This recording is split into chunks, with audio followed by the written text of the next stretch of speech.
जरा ध्यान देना। अब हम लोग पढ़ेंगे क्लास 11th के मैथ का चैप्टर फर्स्ट सेट, और इसकी शुरुआत हम लोग समुच्चय की परिभाषा से करते हैं। किसकी परिभाषा से? समुच्चय किसे कहते हैं, इसका प्रयोग क्या होता है। ठीक है, फिर समुच्चय है चैप्टर का नाम, सेट। और ये समुच्चय ना आपको 12th में भी मिलेगा और आप 11th में पढ़ ही रहे हैं, लेकिन वो 12th वाला थोड़ा अलग है। हाँ, इससे थोड़ा अलग। वहाँ पे आपको स्वतुल्य सममित संक्रामक टाइप मिलेगा, लेकिन यहाँ पे नॉर्मल है, बहुत इजी है। कुछ चीज़ें ऐसी है जो क्लास 12th में मिलेंगी, इसकी कुछ चीज़ें, जैसे लास्ट के चैप्टर प्रायिकता आप 10 में भी पढ़े थे, लेकिन निकाल दिया गया तो उसके कारण पढ़ नहीं पाए। प्रायिकता 9th में भी है, प्रायिकता 11th में भी है, 12th में भी है। ठीक है, तो यानी कुछ चैप्टर ऐसे हैं। अच्छा, समांतर श्रेणी क्लास 10th में था, लेकिन 11th में तब भी है। 11th में 10th में यूपी बोर्ड के सिलेबस से बाहर कर दिया था, नहीं पढ़े थे। अब वहाँ पे नहीं पढ़े थे तो यहाँ पे पढ़ लोगे उसको। मतलब जो छूटी हुई चीज़ें हैं वो आप पढ़ ही लेंगे, बचेगा नहीं। तो ये समुच्चय होता क्या है, किसे कहते हैं? सेट। ध्यान देना, समुच्चय बताएंगे, उसके बाद बताएंगे समुच्चयों का निरूपण कैसे करेंगे। मतलब समुच्चय को निरूपित किससे करते हैं उसको बताएंगे। तो सबसे पहले इसकी परिभाषा क्या है? किसी वस्तु को सुपरिभाषित एवं सुव्यवस्थित समूह को समुच्चय कहते हैं। ध्यान देना, अगर इसकी परिभाषा लिखे किसी वस्तु को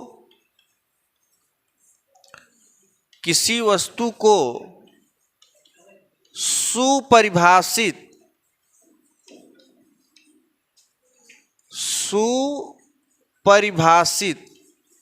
एवं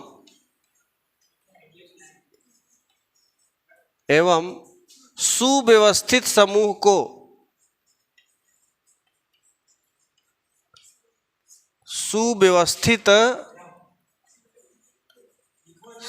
समूह को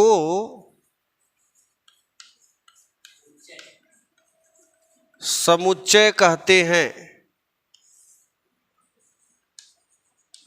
साथ साथ में लिखोगे तो बाद में समझ में आएगा नहीं। हाँ, रिलैक्स, बिना मतलब के देखो, लिखोगे समझ में आएगा नहीं, बाद में पूछेंगे मोहबाई खड़े हो जाओगे। तो कुछ ऐसा काम करो जो खोपड़ी में स्टोर हो। कॉपी में स्टोर करने का कोई मतलब नहीं, कॉपी तो एक जरिया है। बाकी जो माइंड में है, जो हम यहाँ पे स्टोर, जैसे घर का स्टोर रूम होता है, ऐसे हमारा स्टोर रूम ये है। इसमें स्टोर रखोगे तो जिंदगी भर के लिए रहेगा। कॉपी में कुछ लोग कॉपी सजा के लिखेंगे, कॉपी तक ही सीमित रहता है, वो यहाँ तक वो नहीं करता। यहाँ पे सजाओ तब मानेंगे असली खिलाड़ी हो तुम। यहाँ देखे, किसी वस्तु को सुपरिभाषित एवं सुव्यवस्थित। अभी इसका क्या मतलब है?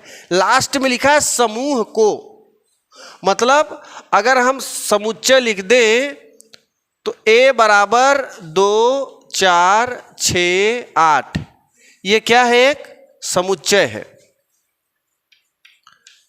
A B C D, ये क्या है? समुच्चय है। ये कौन सी विधि है? ये रोस्टर विधि है।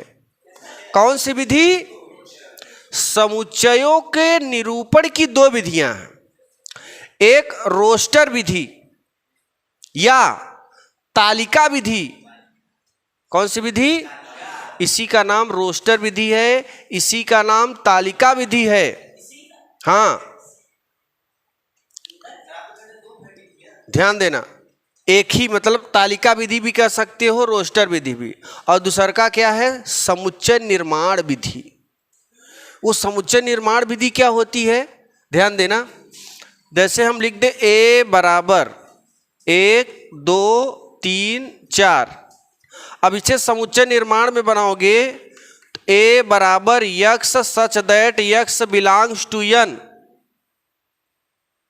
कामा एक्स इज लेस देन 5 मझले कोष्टक के अंदर बंद। मतलब एक्स क्या है, एक नेचुरल नंबर के अवयव है। ये किसका चिन्ह है, बिलोंग्स। बिलोंग का मतलब है आप गरीब फैमिली से बिलोंग करते हो, वो बिलोंग का मतलब है। यक्स किससे बिलोंग करता है, नेचुरल नंबर से, प्राकृतिक संख्या। प्राकृतिक संख्या क्या होती है, 1 2 3 4 5 6 7 8 9 10 ही का है, प्राकृतिक है। तो यहां पे क्या है, ये प्राकृतिक संख्या तो ही लिखा है ना, यक्स सच दैट। इसका क्या मतलब है, यक्स ऐसा है कि, यक्स ऐसा है कि, जैसे तुम ऐसे हो कि तुम एक गरीब फैमिली से बिलोंग करते हो, फलाने एक ऐसे हैं कि अच्छे फैमिली से बिलोंग करते हैं, पैसे वाले से।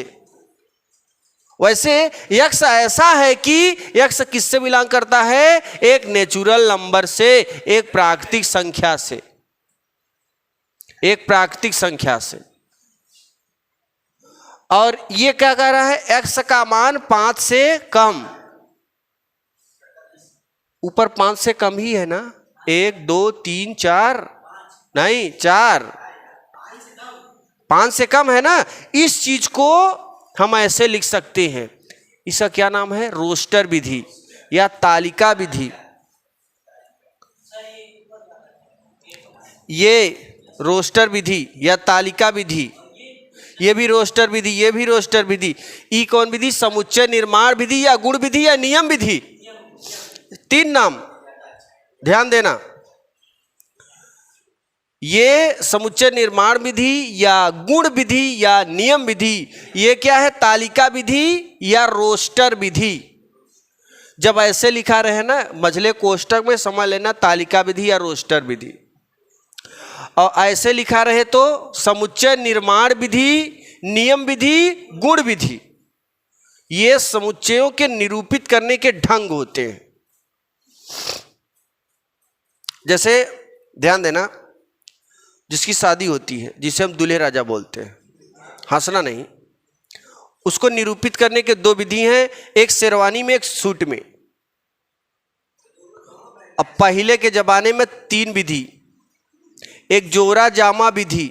अपने पिताजी से पूछोगे, पिताजी से तो का पहन के गए थे, कहेंगे जोरा जामा। नहीं, हमारे में तो डिजिटल इंडिया के तहत हमारे जो बड़े भाई हैं, हाँ इनके पापा भी, और सुनो जोरा जामा और ऊपर जोन बड़ा का सेहरा, इतना बड़ा का लगा लेते थे कि जिधर जाए लड़ जाए पेड़े में, है ना। गाड़ी में बैठे तो बिना उतारे बैठ ही न पाए। तो असली दुल्हा वही थे, अब तो सब नकली हो गए। तो कहने का मतलब है, दूल्हे को निरूपित करने की पहले 3 विधि और डिजिटल इंडिया में 2 विधि, एक सूट में और दूसरा नंबर है वो जो आप पहनते हैं यार, क्या नाम है उसका, शेरवानी। तो कहने का मतलब है 2 तरीके से, देखिए 2 तरीके से हम लोग प्रदर्शित कर सकते हैं। वैसे ही इस समुच्चय को प्रदर्शित करने की कितनी विधियां हैं, 2, एक तालिका विधि या रोस्टर विधि और दूसरा गुण विधि, नियम विधि, समुच्चय निर्माण विधि। अब आगे देखो ये कैसे बनते हैं। अब हम समुच्चयों के ज्ञात करने की विधि, मतलब ये नियम क्या होते हैं, जरा ध्यान। ये समुच्चय है, हाँ। अब देखो पहले समझोगे तो, समझे नहीं बोल दिए। ये होता कैसे है, अब इसको समझो, जरा ध्यान देना। समुच्चय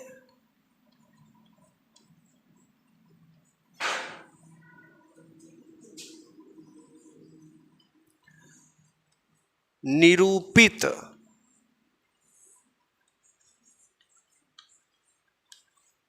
करने का नियम। पहला देखिए, पहला नियम क्या है?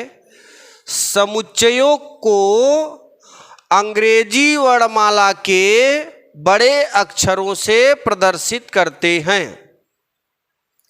समुच्चयों को किससे बेस करते हैं? ध्यान देना, समुच्चयों को अंग्रेजी वर्णमाला के, ध्यान देना, अब एक एक पॉइंट, अब देखो हम 5-6 पॉइंट में ना सब बना देंगे, ये जो बना है आपका सब इसी से मिलेगा। समुच्चयों को अंग्रेजी वर्णमाला के बड़े अक्षरों से प्रदर्शित करते हैं। बड़े अक्षरों से प्रदर्शित करते हैं। ध्यान देना, बड़े अक्षरों मतलब कैपिटल लेटर्स, कैपिटल ए हो गया, capital B, capital C, capital D, dot dot dot, capital X, capital Y, capital Z. तो कहने का मतलब है जब भी समुच्चयों को दिखाएंगे तो अंग्रेजी वर्णमाला के बड़े अक्षरों से कैपिटल लेटर से प्रदर्शित करेंगे। मतलब ये जो बराबर के बाईं ओर आप देख रहे हैं ये सब कैसे होने चाहिए? कैपिटल लेटर होने चाहिए। अगर गलती से यहाँ स्मॉल लेटर लिख दिए तो ये तुरंत गलत हो जाएगा, ये समुच्चय कतई नहीं होगा, ये गलत हो जाएगा। रिलैक्स, कूल डाउन, ये गलत है, कुछ नहीं है, अभी समझते रहो, बोलो ना ज़्यादा। देखो, समुच्चयों को अंग्रेजी वर्णमाला के बड़े अक्षरों से यानी कैपिटल लेटर से प्रदर्शित करते हैं।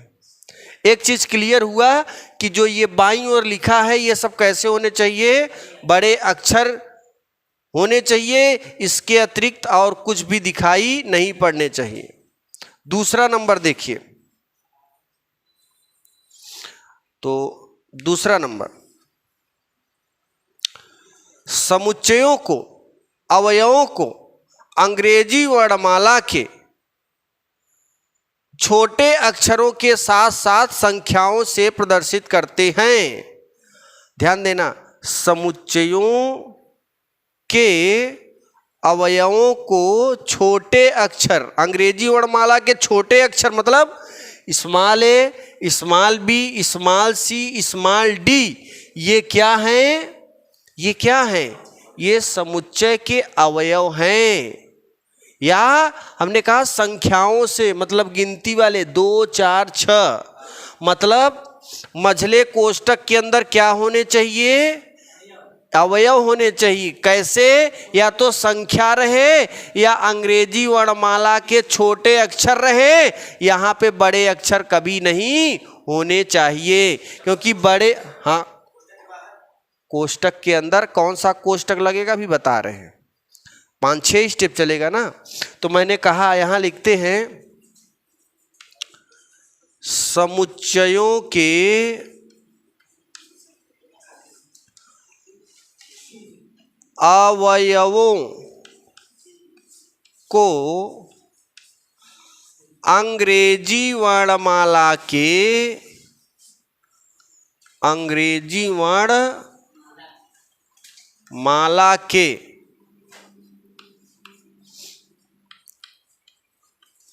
छोटे अक्षरों के साथ, छोटे अक्षरों के साथ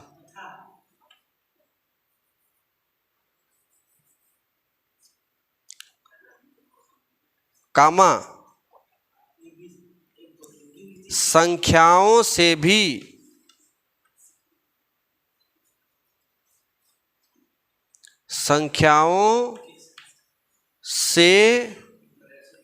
भी प्रदर्शित करते हैं।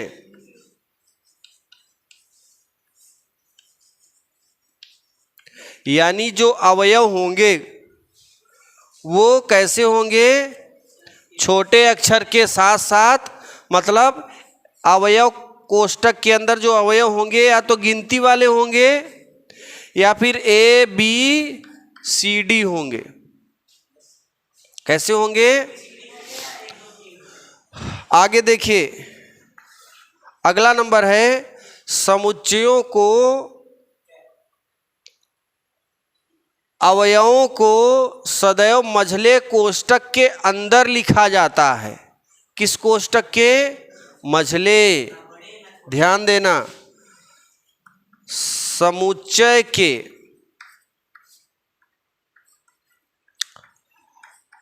अवयव को मझले, मझला ऐसे होता है ना, मझले कोष्टक के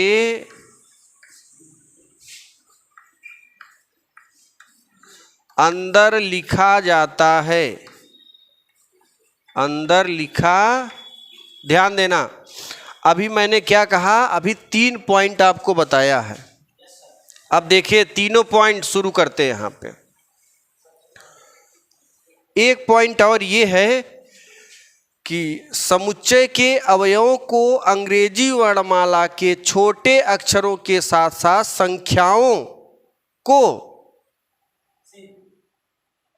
संख्याओं से प्रदर्शित किया जाता है। समुच्चय के अवयवों को मझले कोष्टक में अवयवों के बीच कामा लगाकर लिखते हैं। क्या लगाकर?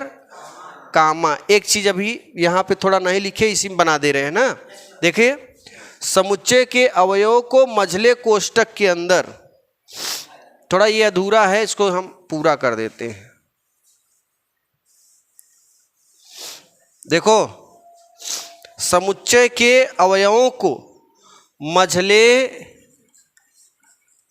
कोष्टक के अंदर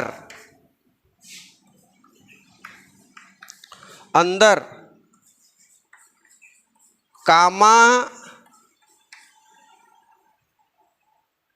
तक के अंदर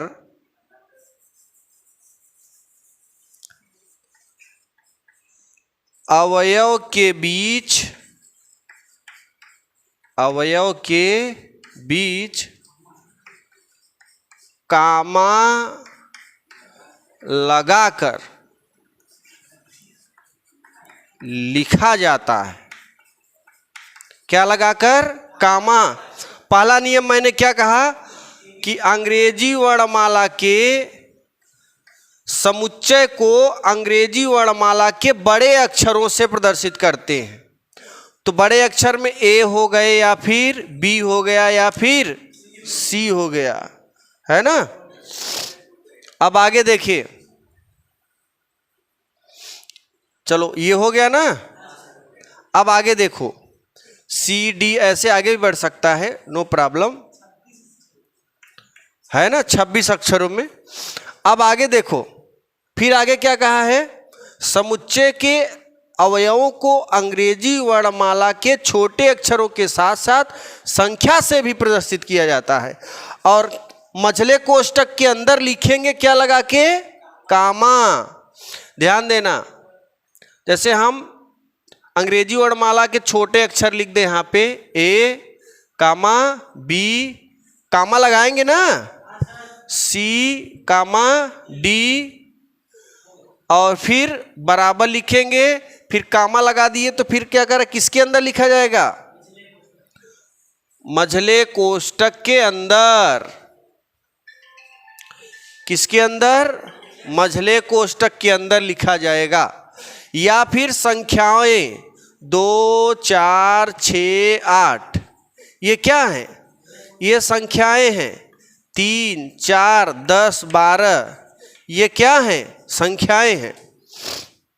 मतलब मझले कोष्टक में लिखेंगे लेकिन कामा लगाएंगे, और अंग्रेजी वर्णमाला के छोटे अक्षरों को लिखेंगे मझले कोष्टक के अंदर, या फिर संख्याओं को लिखेंगे।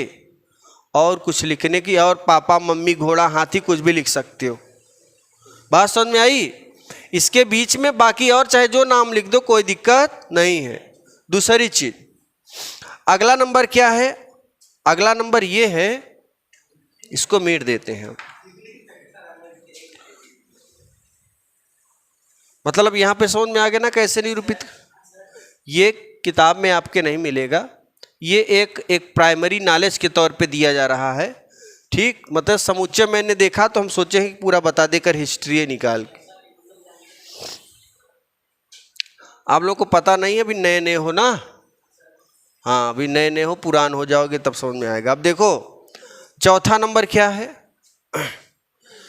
यदि किसी समुच्चय में किसी अवयव की पुनरावृत्ति हो रही है तो उसे केवल एक ही बार लिखते हैं। जैसे एक ही अवयव 4-5 बार है, उसे कई बार लिखेंगे? एक बार। 5 बार 2-2 करके लिखा है तो कई बार लिखोगे? आगे देखिएगा, समुच्चयों में देखो चौथा नंबर, समुच्चयों में अवयवों को लिखने का क्रम का कोई महत्व नहीं होता। क्रम का मतलब कि जैसे a बराबर 2, 4, 6 ऐसे 8, 10 लिख दो।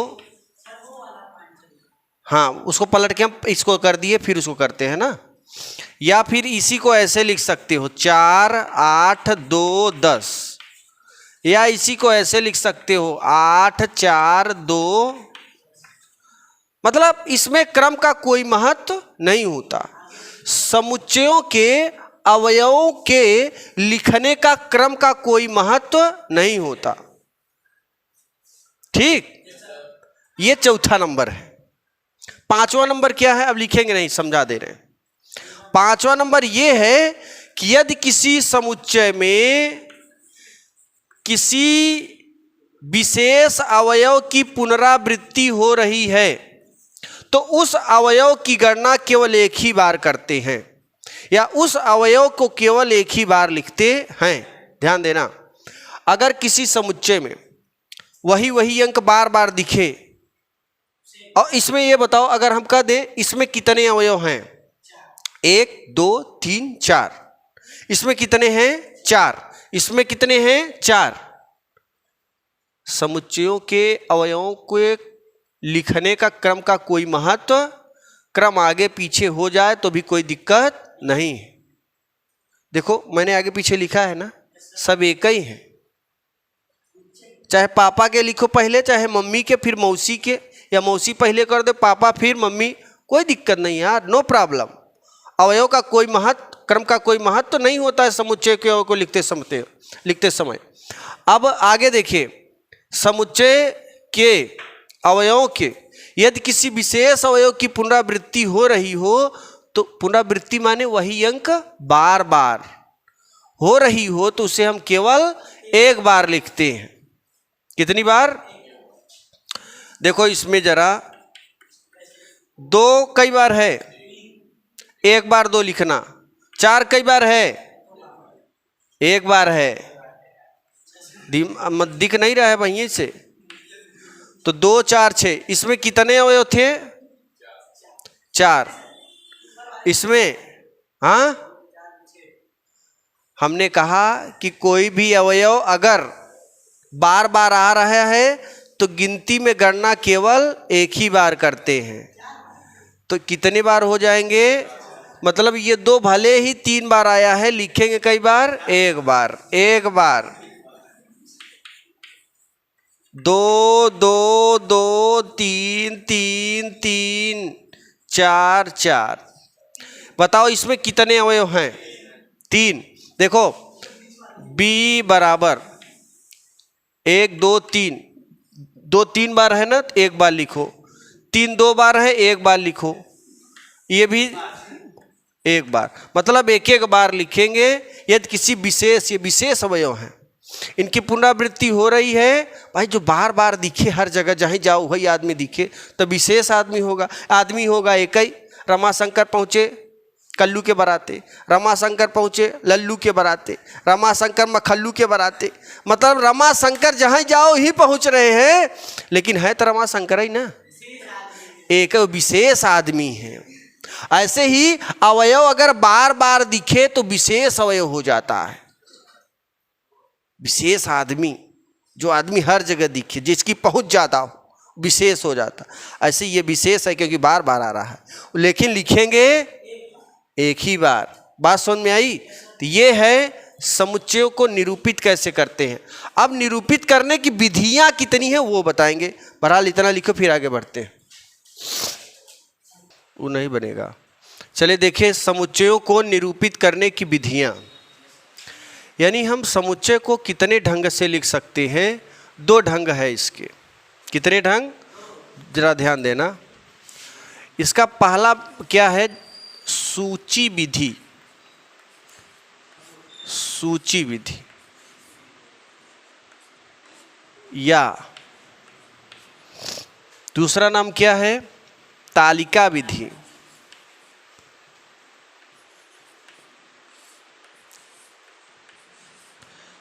तालिका विधि या रोस्टर विधि।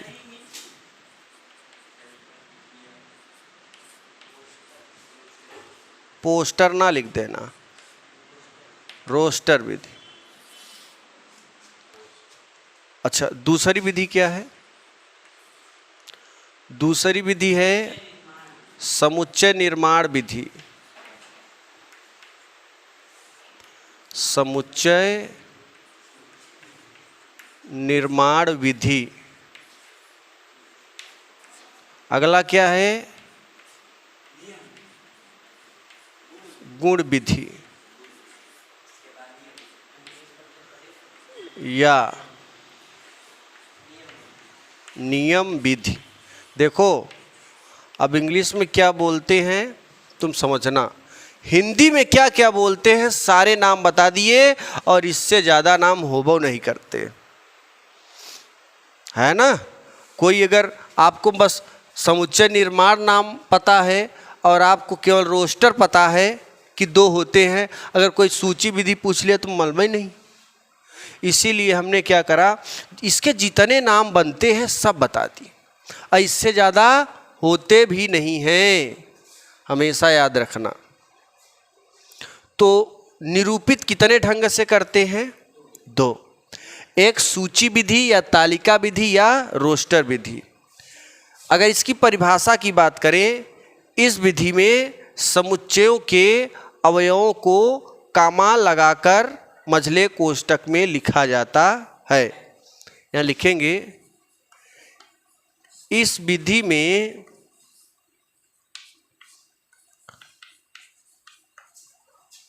समुच्चय के अवयव को, समुच्चय के अवयव को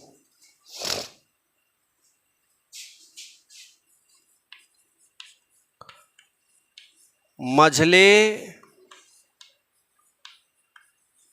कोष्ठक के अंदर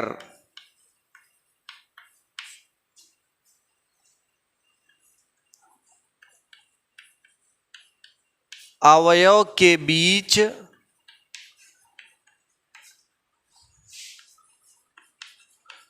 कामा लगाकर लिखा जाता है। एग्जाम्पल अगर फर्स्ट की बात करें तो हम बताए थे कि समुच्चयों को अंग्रेजी वर्णमाला के बड़े अक्षरों से प्रवेश करते हैं। तो ये तो समुच्चय हो गया। अब इनके अवयवों को 2, 4, 6, 8 ये क्या हो गए? ये क्या हो गए? ये बन गए अवयव। तो इनको 2, 4, 6 जब इस तरीके से ऐसे लिखा रहे तो इसका क्या नाम है? सूची विधि, या इसे हम तालिका विधि के नाम से जानते हैं। ऐसे रूप में लिखा रहे तो पहचान लोगे ना कि ये तालिका विधि है। और इसी का क्या नाम है? रोस्टर विधि, नॉट पोस्टर विधि। दूसरा नियम, दूसरा क्या है? अगर दूसरा लिखें, ध्यान देना, ABCD ऐसे अगर लिखा रहे तो भी कौन सी विधि है? अच्छा, अगर ऐसे लिखा रहे तब 2, 4 6 2 8 2 3। बताओ इस चीज को कैसे लिखेंगे? इसमें कितने अवयव हैं? 2, 3 बार। ये विशेष अवयव हुए। हमने कहा यदि किसी समुच्चय में किसी विशेष अवयव की पुनरावृत्ति हो रही है तो उसकी संख्या केवल एक ही बार लेते हैं। तो 2 मान लेते हैं। 4 कितनी बार है? एक ही बार लिखो। 6 एक ही बार है। 8 एक ही बार है। 3 एक। मतलब इस चीज को हम ऐसे लिखेंगे। दोनों एग्जाम्पल अलग एक ही है ना, ये लिखो चाहे ये, बात एक ही है। लेकिन अगर कोई बार बार आ रहा है तो उसे केवल एक ही बार लिखते हैं। अच्छा, चौथा एग्जाम्पल, d बराबर 2 2 2 डॉट डॉट डॉट अनंत बार। अनंत बार है ना, जरा ध्यान देना। ये कितनी बार है? अनंत बार। इसे कितनी बार लिखेंगे? एक बार लिखेंगे। अगर कोई बार बार आए तो उसे एक ही बार लिखेंगे। इसके अवयवों की संख्या कितनी है? 1 है। ठीक, ये कौन सी विधि है? सूची विधि या फिर, हाँ। अब आगे देखिए, अब हम समुच्चय निर्माण विधि में चलते हैं। इसकी परिभाषा क्या है? इसमें यदि कोई किसी समुच्चय में दिया गया वह मान जो उस मान को संतुष्ट करे, क्या कहलाता है? समुच्चय निर्माण विधि। अगर इसका हम डायरेक्ट लिखें, एग्जाम्पल से चालू करें, जैसे ये देखो, हम ऐसे लिख दें a बराबर 1 2 3 4 5, ऐसे लिखा है। ये कौन सी विधि है? सूची विधि। हमें क्या लिखना है? समुच्चय निर्माण विधि। तो हम इस चीज को ऐसे बना सकते हैं क्या? a बराबर,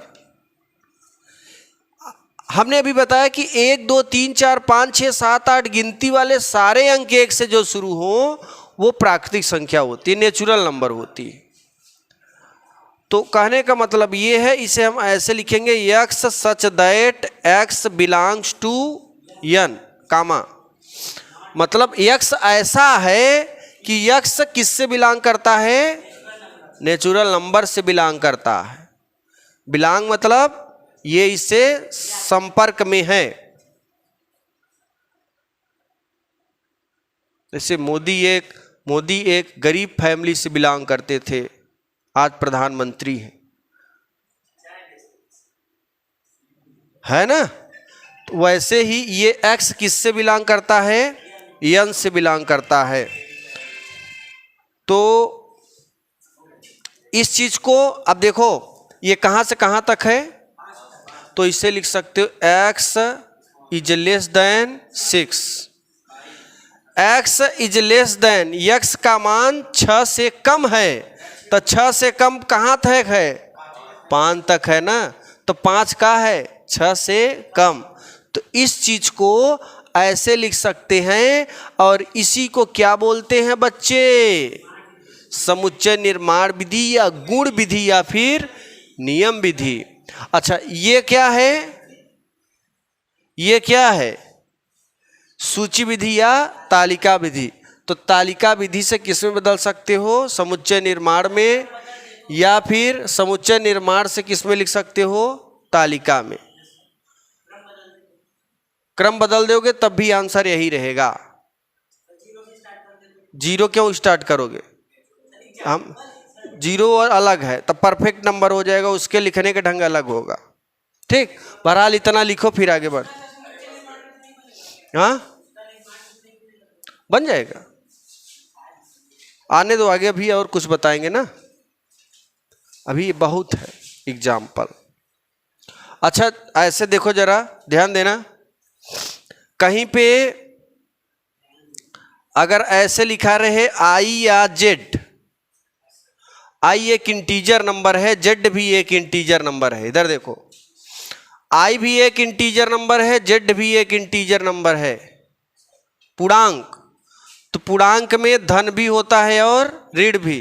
ध्यान देना, 0 से चालू होता है, -1, -2 डॉट डॉट डॉट माइनस अनंत, और इधर चलोगे 1 2 3 4 डॉट डॉट डॉट इनफाइनाइट, है ना। तो जब आई बाई जेड लिखा रहे तो इसमें धन पूर्णांक भी होगा और ऋण पूर्णांक भी होगा। 0 के बाईं ओर आओगे ऋण पूर्णांक और 0 के दाईं ओर जाओगे धन पूर्णांक, मतलब इधर घटेगा और इधर बढ़ेगा। तो आई कहीं पे लिखा रहे तो उसका मान ये होता है। क्या होता है? ये। आई अगर कोई पूछ ले what is I in set, मतलब आई में समुच्चय में आई क्या है, तो बताओगे इंटीजर नंबर। उसका मान क्या होता है तो बता दोगे 0 से निगेटिव की ओर जाओ, फिर 0 से पॉजिटिव, 0 से लेफ्ट हैंड लिमिट की ओर आओ और फिर 0 से राइट हैंड लिमिट।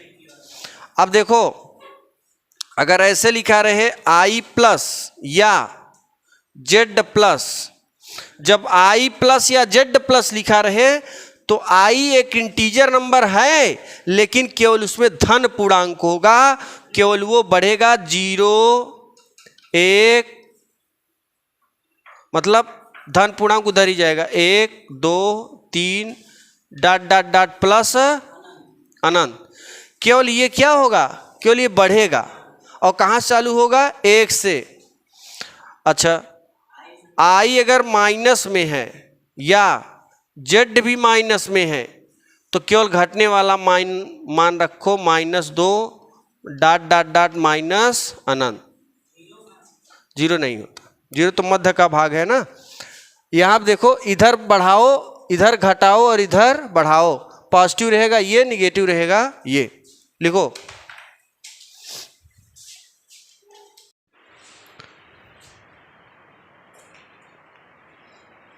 देखिए अब हम लोग पढ़ेंगे समुच्चय के प्रकार।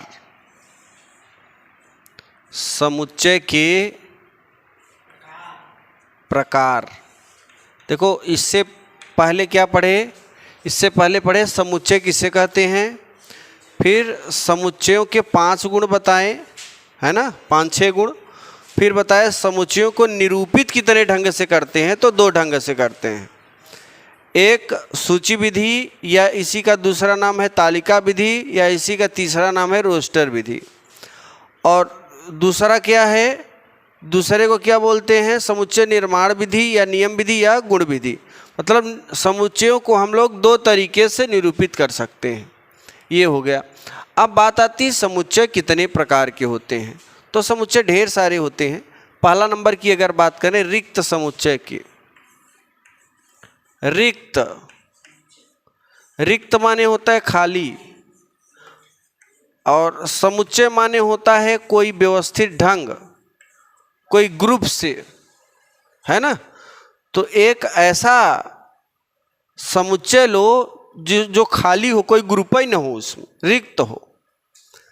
तो इसकी परिभाषा की अगर बात करें, ऐसा समुच्चय, ऐसा सेट जिसका एक भी अवयव ना हो, जिसका क्या ना हो, एक भी अवयव ना हो, उसे हम क्या कहें? रिक्त समुच्चय। जैसे ये चाक है और हम कह दें लो ये है समोसा, क्या है तो चाक, पर हम बना रहे क्या करें? लो ये समोसा है। यानी ये समोसा नहीं है, एक्चुअली में ये है क्या? चौक है। तो कहने का मतलब ये जो हम बोल रहे हैं वो है नहीं, दूसरा कुछ मिल रहा है। इसलिए जो समुच्चय बनेगा वो क्या होगा? रिक्त होगा, खाली होगा। बात समझ में आई? तो इसको हम अगर परिभाषित करें, ऐसा समुच्चय, जरा ध्यान देना, ऐसा समुच्चय, ऐसा समुच्चय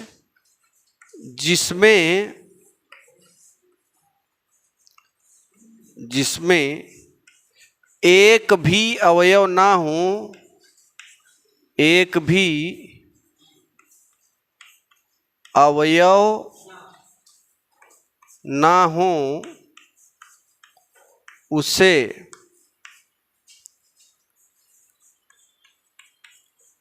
रिक्त समुच्चय कहते हैं।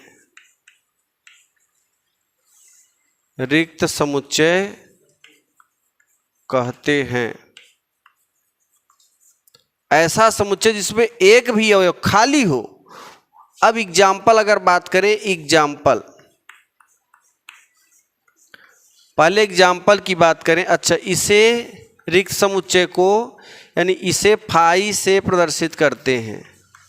रिक्त समुच्चय को फाई से प्रदर्शित करते हैं। अगर जब भी रिक्त समुच्चय की बात आएगी, अगर आपसे कोई पूछ लिया कि फाई क्या है समुच्चय में, तो आप बता देना रिक्त समुच्चय है। क्या है? रिक्त समुच्चय का कोई भी अवयव नहीं होता है।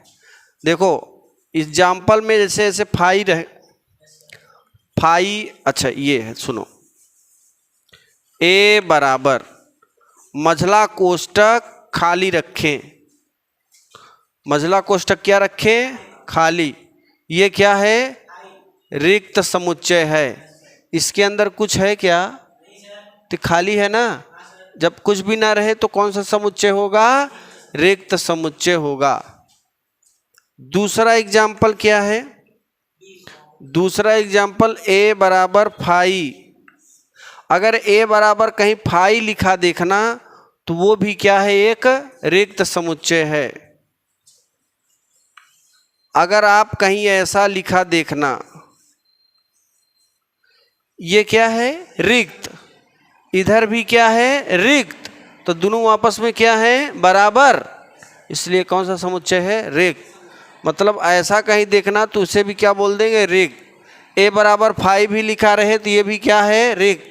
यानी कैपिटल ए क्या है? एक रिक्त समुच्चय। ए बराबर कुछ ना दिखे अंदर तो ये भी क्या है? रिक्त समुच्चय। समझ में आ रही बात? अगर बच्चे कहीं ऐसे दिखाई पड़ जाए, बताओ ये रिक्त है? कैसे रिक्त है? फाई है। इस मझले कोष्टक के अंदर एक अवयव है जिसका नाम है जीरो। काहे नहीं होती है? तो ये गलत है। ये रिक्त समुच्चय नहीं होगा। ये रिक्त समुच्चय कभी नहीं होगा, याद रखना। क्योंकि ये रिक्त समुच्चय है ही नहीं, क्योंकि भरा है ना बीच में। रिक्त कहाँ से होगा भाई साहब? तो फाई है, इधर तो भर गया ना। इधर खाली होता तब तो, जैसे ये फाई बराबर इधर खाली, तब तो रिक्त बनेगा। और यहाँ पे हम 2 1 रख दिए तब क्या हो गया? ये 1 रख दिए। अब बताओ ये खाली है क्या? तो ये रिक्त होगा? तब भी नहीं खाली होगा, भर जाएगा ना। कुछ भी लिख दो, एकातंक, small letter capital, capital letter में केवल स्मॉल लेटर में, तो ये भर गया। इसलिए ये रिक्त समुच्चय नहीं है। इसलिए यहाँ इज नॉट मैंने लगा दिया है। केवल कितने रिक्त हैं? 3। अब बात करते हैं एकल समुच्चय की। एकल माने एक, समुच्चय माने समुच्चय। तो ऐसा समुच्चय जिसमें अवयवों की संख्या केवल 1 हो। ध्यान देना, एकल समुच्चय।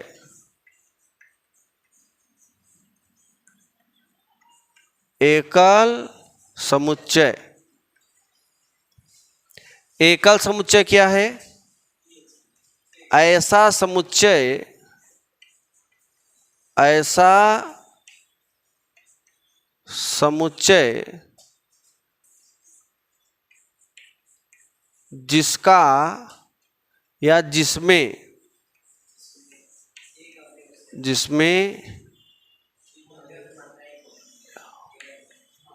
अवयवों की संख्या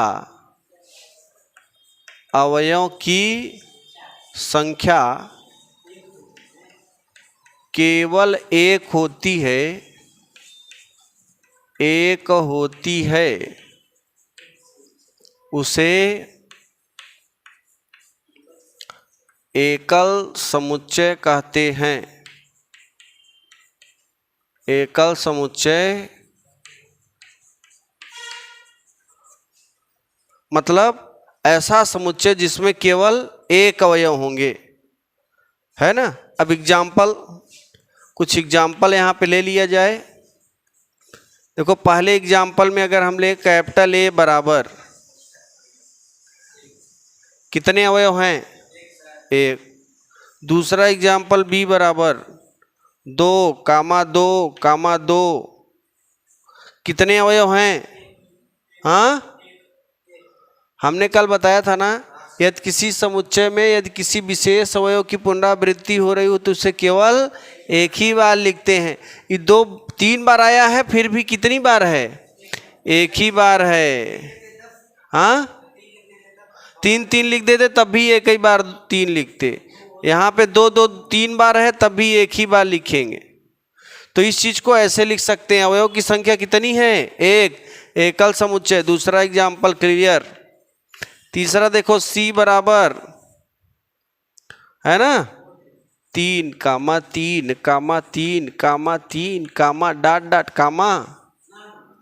बताओ कितने अवयव हैं, हाँ हाँ, एक। अरे यार अनंत तक रहे, क्या दिक्कत है, 3। बात समझ में आई। कौन सा समुच्चय, एकल समुच्चय। अच्छा एकल है। और कुछ ऐसा दिमाग लगाओ जिसमें बढ़िया एग्जाम्पल मिले। ए बराबर यक्स दैट यक्स स्क्वायर बराबर 4, comma x belongs to n। X ऐसा है कि यक्स स्क्वायर बराबर 4 और कह रहा है यक्स एक नेचुरल नंबर है। नेचुरल नंबर सदैव धनात्मक होती है। नेचुरल नंबर क्या होती है, सदैव। देखो जो प्राकृतिक संख्याएं होती हैं 1 से शुरू होती हैं, 2, 3, 4, ये सारी संख्याएं जो धन में हों वो सब क्या होती हैं, नेचुरल नंबर। अगर कहीं पे माइनस और प्लस दोनों आ जाए तो उसमें ऋण पूर्णांक भी है, धन पूर्णांक इंटीजर हो गया, तब नेचुरल नंबर कहाँ रख गया यार, है ना। इधर देखो, इसे हल करोगे एक्स स्क्वायर, एक मान निकालोगे, ध्यान देना। इसका अगर अलग से हल करोगे एक्स स्क्वायर बराबर 4, दोनों पक्षों को वर्गमूल लोगे, एक्स स्क्वायर को वर्गमूल 4 का प्लस माइनस 2, यानी एक्स के कितने मान आ रहे हैं। यानी इस चीज को ऐसे लिख सकते हैं, ए बराबर इस चीज को रोस्टर विधि में, ये किस विधि में है, समुच्चय निर्माण में। इसको रोस्टर विधि में इसको हल किया तो क्या मिला, प्लस माइनस 2 कामा माइनस 2। कितने अवयव आ गए, कितने अवयव हैं, 2। एकल है काई, ये बताओ। हिया है 2 ठे अवयव, इकाई ठे मांग रहा है, एक मूड़ी मांग रहा है, या कई मूड़ी है, 2 अलग अलग। तो बताओ ये एकल होगा। तो नेचुरल में कह रहा है तो करे साथ यह तो आ गया। तो ये बताओ जब यह आ रहा है तो फेंक दोगे का उठाई के। ये तो ये कितना दे रहा है, ये समुच्चय जो आपने समुच्चय निर्माण को मैंने हल किया तो ये 2 अवयव दे रहा है, तो दोनों अवयव इसमें लिखोगे ना कि एक फेंक दोगे, इसे नहीं फेंकेंगे, दोनों लिखेंगे। तो ये जो है ये एकल समुच्चय इज नॉट लगा दो बेटा, इज नॉट लगा दो, एकल समुच्चय नहीं है। लिखो फिर आगे बढ़ते हैं। हाँ ध्यान देना, नेचुरल में केवल धनात्मक होते हैं, और यहाँ धनात्मक भी आ गया ऋणात्मक भी आ गया। X belongs to n, x क्या होना चाहिए, केवल नेचुरल नंबर। और यहाँ क्या है, ऋण पूर्णांक भी है, धन भी है, नेचुरल भी है, ऋण पूर्णांक भी है, तब तो गलत हो गया ना। हमें 1 ठे चाहिए था, 2 ठे आ गया। अगर केवल 1 ठे आता, केवल +2 आता, तब नेचुरल नंबर होता। दोनों आ गया इसलिए नेचुरल नंबर, इसलिए दोनों आ गया, 2 मान आ गया, हमें 1 चाहिए था। अगर यहाँ पे केवल 2 आया होता तब कहते ये एकल है। 2 अवयव आ गए इसलिए एकल नहीं है, हमें 1 ढूंढना था। इतना टैलेंट नहीं है ना अपने पास। अब देखो तीसरा नंबर, समान समुच्चय। समान समुच्चय, इक्वल सेट।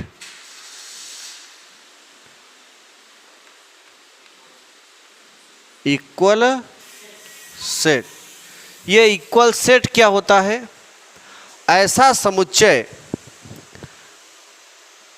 जिसमें या जब दो या दो से अधिक समुच्चयों के अवयवों की संख्या तथा उसमें स्थित अवयव समान हो तो उसे हम समान समुच्चय कहते हैं। दो समुच्चय ले लो, ध्यान देना, कितने समुच्चय? दो। ए ले लिया जाए और बी। ए में रख दो 1 2 3 4 और बी में रख दो 4 3 2 1। आप जरा बताओ, ए में भी 1 2 3 4 है और बी में भी 1 2 3, सीरियल आगे पीछे है। मैंने कहा था समुच्चय में सीरियल का कोई महत्व नहीं होता है। तो ये समान समुच्चय तभी होगा जब उसमें स्थित अवयवों की संख्या सब बराबर होगी। तो ऐसा समुच्चय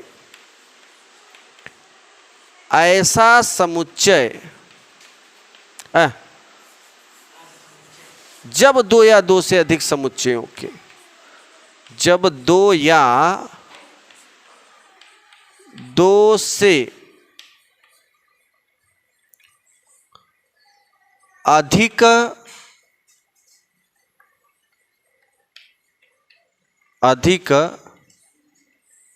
समुच्चयों के, जब दो या दो से अधिक समुच्चयों के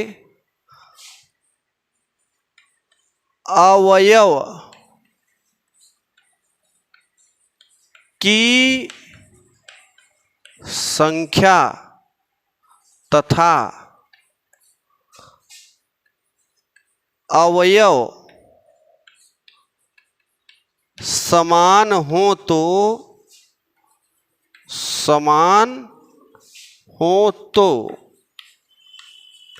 ऐसे समुच्चय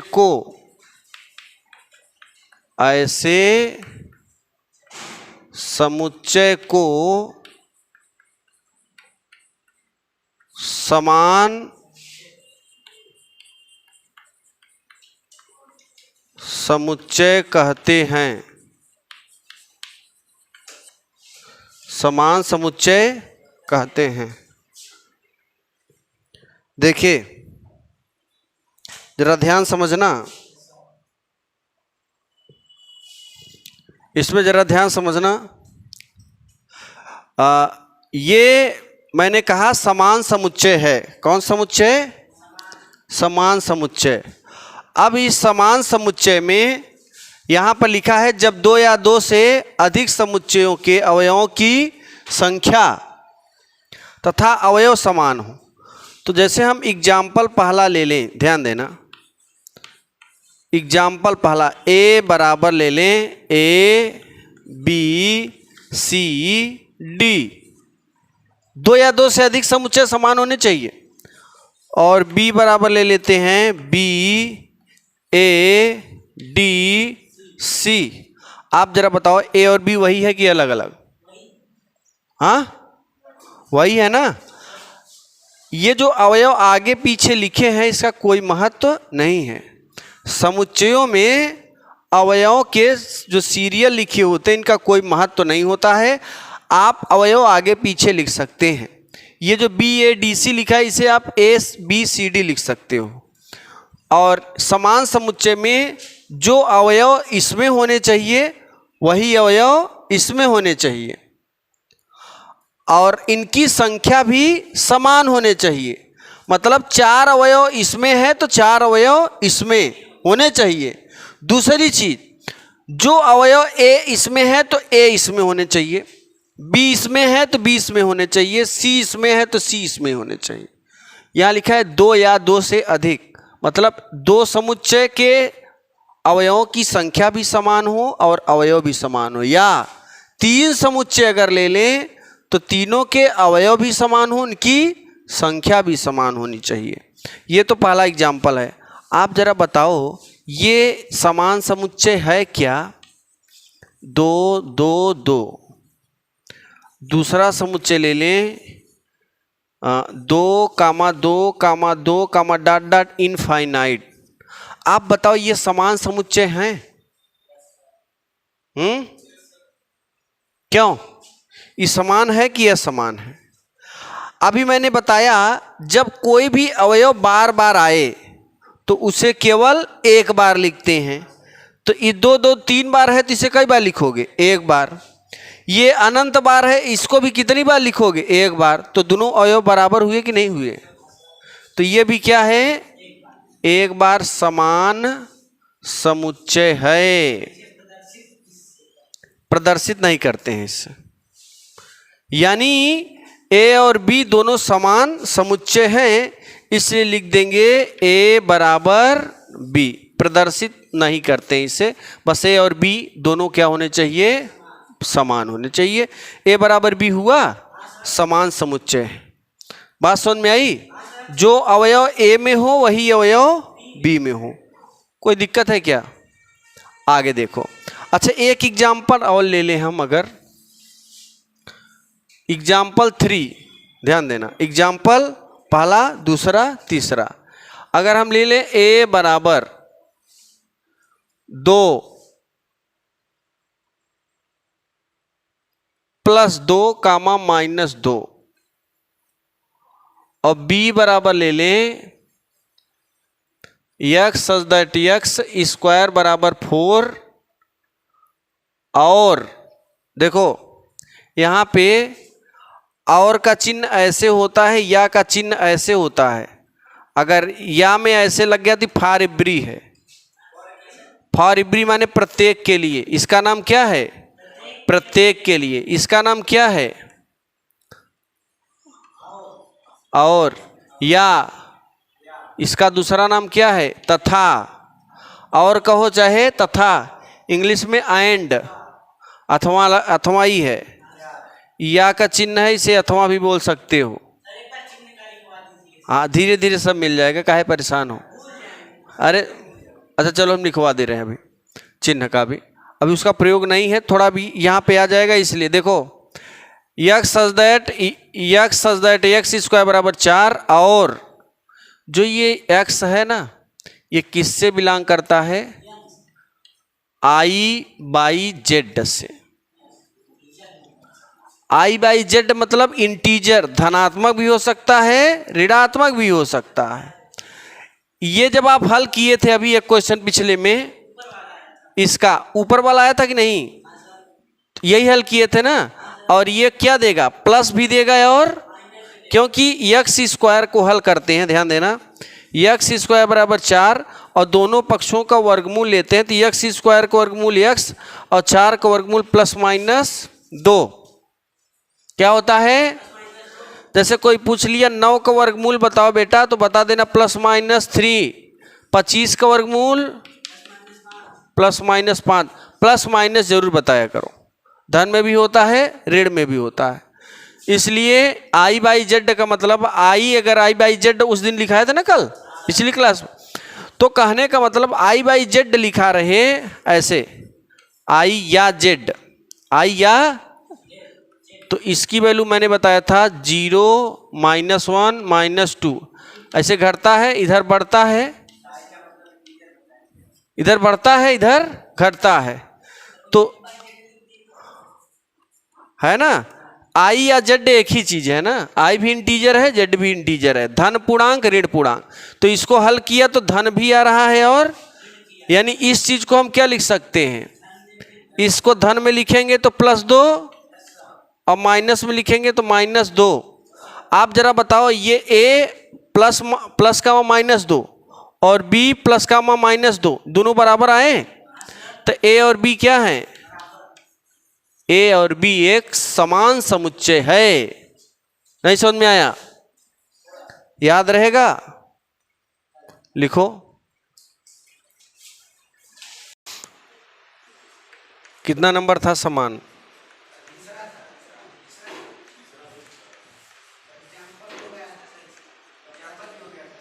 कितना नंबर था ये? 3 था। अरे रुक जाओ यार, कंपैरिजन कराना है ना।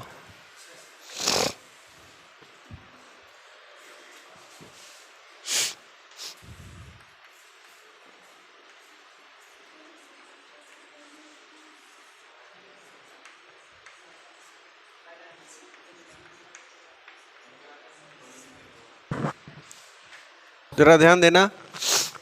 अभी इसके पहले मैंने बताया कि समतुल्य समुच्चय होता क्या, सॉरी समान समुच्चय, ऐसा समुच्चय जिसमें अवयवों की संख्या तथा अवयव दोनों समान होते हैं, उसे क्या बोलते हैं? समान समुच्चय। ठीक। लेकिन समतुल्य समुच्चय में क्या है? ऐसा समुच्चय जिसमें अवयवों की संख्या समान हो एवं अवयव समान हो या ना हो। मतलब ध्यान, संख्या समान हो लेकिन उसके अंदर 2 या 2 से अधिक जो समुच्चय होंगे उसके अंदर जो अवयव होंगे वो एक ही हो या ना हो, लेकिन इसमें संख्या भी समान होने चाहिए और दोनों समुच्चयों के अवयव एक ही होने चाहिए, तब समान होगा। ध्यान देना। एग्जाम्पल, इसके मैंने जो एग्जाम्पल लिखाया था, इसका एग्जाम्पल बताया था a बराबर 1, सॉरी मझले कोष्टक में 1 2 3 4, और इसमें 4 3 2 1। ध्यान देना। समान समुच्चय क्या है? ऐसा समुच्चय जिसमें अवयवों की संख्या तथा अवयव दोनों समान हो। मतलब 1 2 3 4 इसमें भी है, 1 2 3 4 इसमें भी है।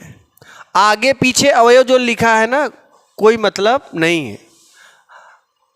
समुच्चय में क्रम का कोई महत्व नहीं होता है, आगे पीछे क्रम हो चल जाएगा।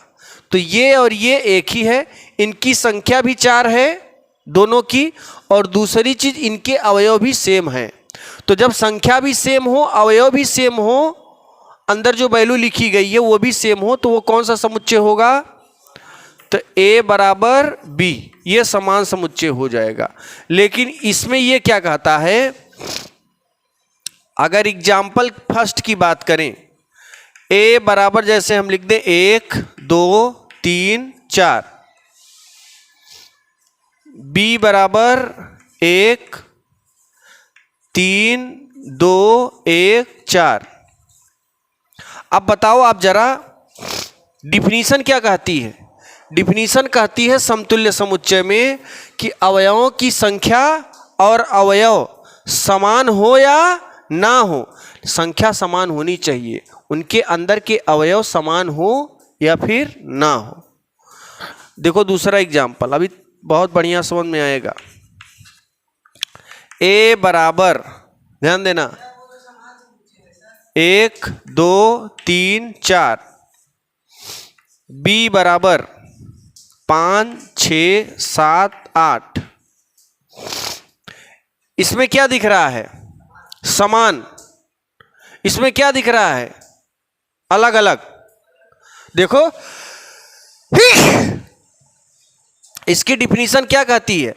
जब 2 या 2 से अधिक समुच्चयों के अवयव की संख्या समान हो तथा उनके अंदर के अवयव आपस में समान हो या समान ना हो।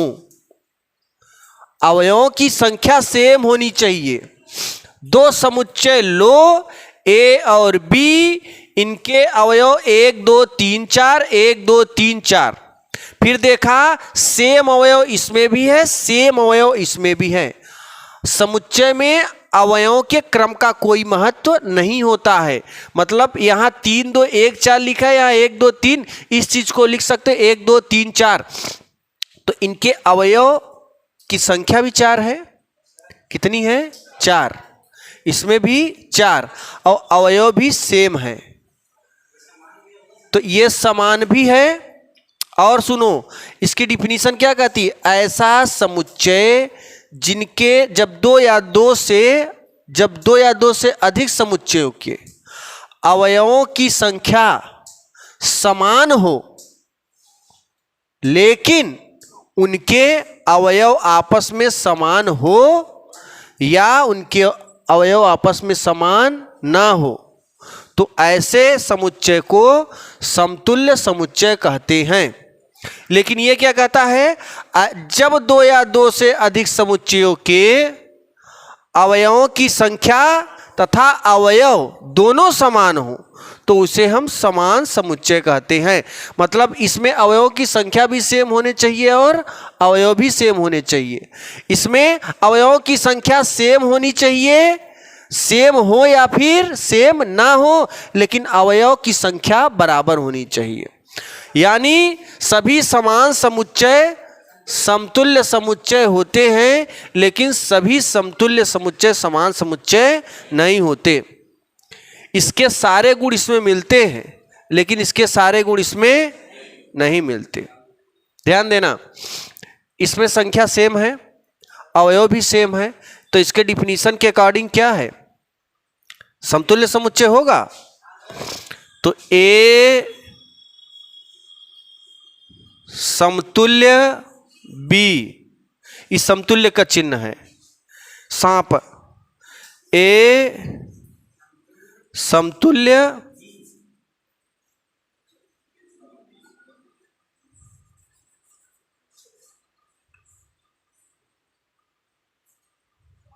ऐसे, ए समतुल्य बी, ए समतुल्य बी। तो अगर डिफिनीशन में इसकी डिफिनीशन क्या है? जब दो या दो से अधिक समुच्चयों के अवयवों की संख्या समान हो तथा उनके अंदर के अवयव समान हो या उनके अंदर के अवयव समान ना हो तो ऐसे समुच्चय को समतुल्य समुच्चय कहते हैं। नोट क्या है और इसकी डिफिनीशन क्या बोले? ऐसा जब दो या दो से अधिक समुच्चयों के अवयवों की संख्या तथा उनके अंदर के अवयव आपस में समान हो तो ऐसे समुच्चय को समान, इसमें समान हो अंदर के अवयव या ना हो, लेकिन इसमें समान। तो ये बताओ, इस समान वाला गुण समतुल्य में है, लेकिन समतुल्य के सारे गुण समान में नहीं है। तो क्या बोलेंगे? सभी समान समुच्चय समतुल्य समुच्चय होते हैं, लेकिन सभी समतुल्य समुच्चय समान समुच्चय। बताओ कोई दिक्कत? ध्यान देना, ये कोई ऐसा एग्जाम्पल दिमाग में सेट किया जाए, जैसे एक, ध्यान देना, मोदी अधूरा है, योगी अधूरा है, डोनाल्ड ट्रंप के ले लेते, ये पूरा है, और एक मैंगो मैन आदमी ले लेते हैं, आम आदमी। अब देखो, डोनाल्ड ट्रंप के पास सारी चीजें हैं, क्योंकि वो अमेरिका के पूर्व राष्ट्रपति हैं, है ना? पहले, मतलब इसके पहले वाले, अभी तो बाइडेन है। तो यहां पे हम डोनाल्ड ट्रंप की बात कर लेते हैं और एक उसी अमेरिका में रहने वाला कोई आम आदमी है, उसके पास चारपहिया है, 4 व्हीलर है। इनके पास इतनी सुविधाएं हैं कि इसके पास वो सारी सुविधा नहीं है, लेकिन जितनी इसके पास है इसके पास होगी, लेकिन जितनी इसके पास सुविधा है इसके पास, तो ये क्या होगा? ये क्या होगा? तो मैंगो मैन के पास जितनी सुविधा है डोनाल्ड ट्रंप के पास होगी कि नहीं? और जितनी डोनाल्ड ट्रंप के पास होगी मैंगो मैन के पास। बात समझ में आई? तो कहेंगे सभी मैंगो मैन डोनाल्ड ट्रंप होते हैं, लेकिन सभी डोनाल्ड ट्रंप मैंगो मैन नहीं होते। मतलब सभी समान समुच्चय समतुल्य समुच्चय होते हैं, लेकिन सभी समतुल्य समुच्चय समान समुच्चय नहीं होते हैं। लिखो जरा,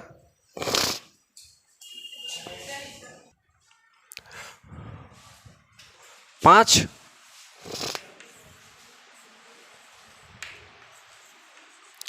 अंतर समुच्चय और ये है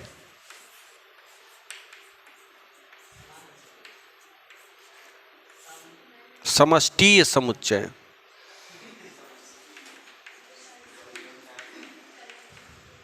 देखो, समष्टीय समुच्चय है, यूनिवर्सल सेट इंग्लिश में बोलते हैं। अंतर समुच्चय क्या है? यदि समुच्चय ए में से बी को घटाते हैं तो प्राप्त समुच्चय को अंतर समुच्चय कहते हैं। जैसे हम लिख दें ए बी सी डी और दूसरा समुच्चय लिख दें सी डी ई एफ। अब हमें अंतर करना है, ए में से बी घटाना है। ध्यान देना, ए में से बी घटाना, ए की value A B C D, A B C D minus C D E F. देखिए, इसमें जितने हैं घटाना कैसे करते हैं समुच्चयों का? यहां से ए बी सी डी है, यहां सी डी ई। ध्यान दो, इसमें से इसमें जितने मिले, देखो इसमें ऐसे कौन कौन से हुए जो इसमें हैं, इसमें ऐसे कौन कौन से अवयव हैं जो इसमें हैं, उतने निकाल दो।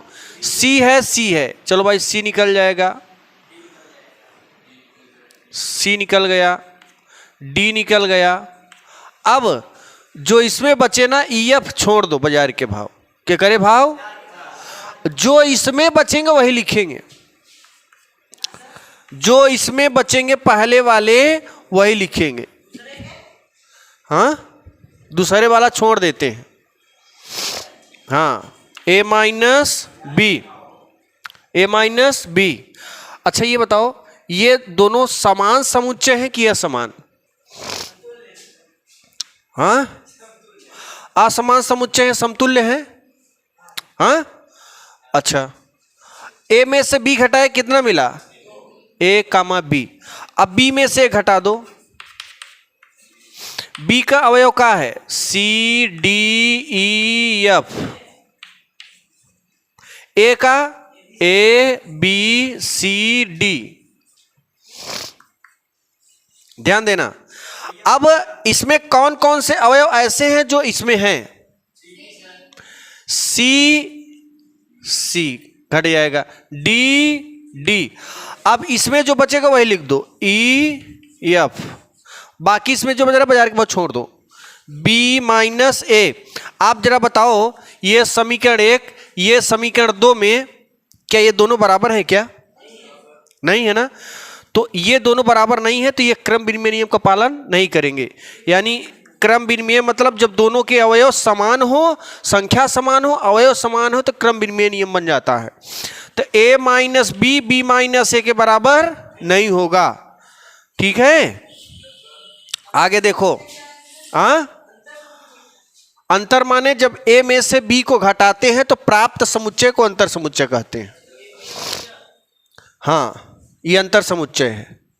ठीक, ये भी क्या है? अंतर समुच्चय, क्योंकि a में से b घटाएं। अच्छा, इसको मिटा के एक एग्जाम्पल और लेते हैं। यहां पे जरा ध्यान देना, ये आपने देखा कि जो समतुल्य समुच्चय है, समतुल्य समुच्चय किसे कहते हैं? ऐसा समुच्चय जिसमें अवयवों की संख्या तो समान हो, लेकिन अवयव, उसके अंदर के अवयव समान हो या, तो ये जो है इसके अंदर के अवयव समान नहीं है। जब अवयव समान नहीं है तो इन दोनों a में से b को घटाया, ए कामा बी आया, बी में से ए को घटाया ई कामा एफ आया, यानी इनके मान जो घटाने पर आ रहे हो बराबर नहीं आए। जब बराबर नहीं आए तो ये ए माइनस बी माइनस ए क्रम विनिमय नियम का पालन, मतलब समतुल्य समुच्चय पालन नहीं करेगा। अब जरा देखो समान का पालन करेगा क्या, समान समुच्चय। एक एग्जाम्पल और ले लेते हैं, ये एग्जाम्पल 1 है और ये एग्जाम्पल 2। ए बराबर 1 2 3 4, बी बराबर 1 2 3 4। ए में से बी घटा दो, ए की वैल्यू 1 2 3 4, अब बी की वैल्यू 1 2। बताओ जितना इसमें उतना इसमें, घट के क्या हो जाएगा, घट के 0 नहीं हो जाएगा बेवकूफों, ये हो जाएगा फाई। इम्पटी सेट रिक्त समुच्चय, क्योंकि सब घट गया तो क्या मिलेगा, कुछ नहीं, तो कुछ नहीं का मान क्या हो जाएगा, फाई। अच्छा ए माइनस बी घटाया तो कुछ नहीं मिला, अब बी माइनस ए भी निकाल लो, 1 2 3 4, 1 2 3 4, इसमें भी क्या मिलेगा।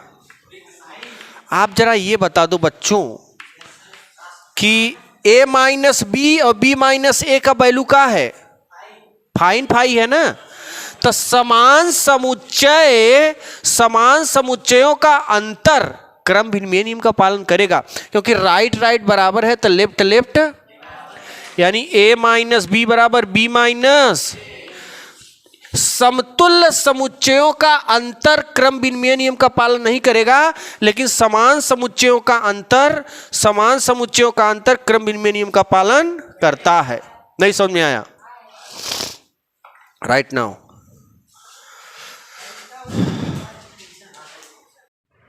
चलिए देखिए,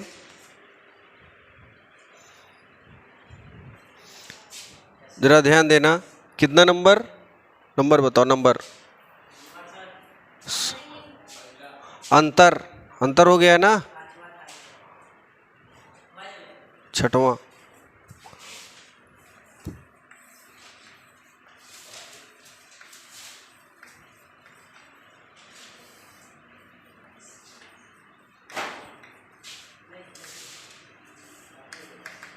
देखो समष्टि समुच्चय के बारे में पढ़ेंगे। ऐसा समुच्चय जिसमें सभी विचाराधीन समुच्चय के अवयव उपस्थित हों तो उसे हम समष्टि समुच्चय कहते हैं। मतलब यह दुनिया का जितना विचाराधीन हो, मतलब कि जैसे इस पूरे घर में जितने लोग हैं वो सब क्या हैं, समष्टि समुच्चय हैं। ठीक है, क्या है, समष्टि समुच्चय। और जो घर से बाहर हैं वो समष्टि समुच्चय नहीं है। जैसे हम थोड़ा डिफिनीशन लिख देते हैं पहले, उसके बाद बताते हैं। ऐसा समुच्चय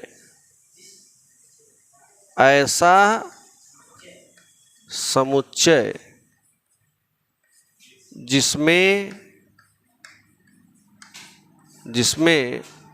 सभी विचाराधीन समुच्चय के सभी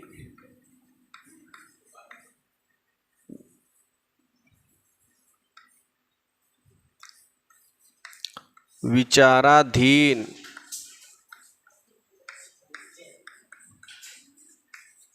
समुच्चय के अवयव उपस्थित हों,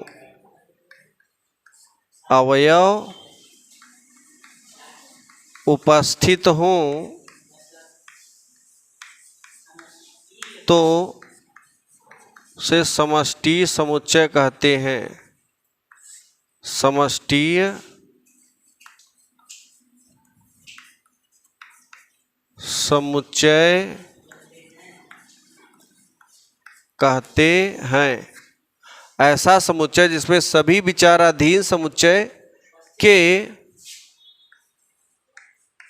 अवयव उपस्थित हों तो उसे क्या कहते हैं, समष्टि, इसे यू से प्रदर्शित करते हैं, इसे कैपिटल यू से प्रदर्शित करते हैं। देखो जैसे ये हमारे पास एक कोई आकृति है, इस आकृति में जितने भी अवयव होंगे वो सभी क्या कहलाएंगे? समष्टि समुच्चय। जैसे मान लेते हैं इसमें 1 2 3 4 5 6 7 ये सब क्या है? समष्टि समुच्चय है। मतलब ऐसा समुच्चय जिसमें सभी विचाराधीन, इसमें जितने भी हाँ सारे अवयव समष्टि समुच्चय होंगे। मतलब इस घर में जितने भी अवयव होंगे वो सब क्या होंगे? अगर हम पूरे भारत की बात करें तो पूरे भारत में 140 करोड़ आदमी हैं, तो 140 करोड़ क्या हैं? गणना तो है ना सबकी, तो वो सब क्या होंगे? समष्टि समुच्चय में आएंगे। सब विचाराधीन हैं। हमारे भारत में एक एक आदमी विचाराधीन है। विचाराधीन का मतलब सब संख्या में है। ये सब अपने भारत के ही एक अभिन्न अंग हैं, इनको हम बाहर नहीं कर सकते, है ना। अब देखो ये तो समष्टि समुच्चय हो गया। अब इसमें मेन आता है पूरक समुच्चय क्या है।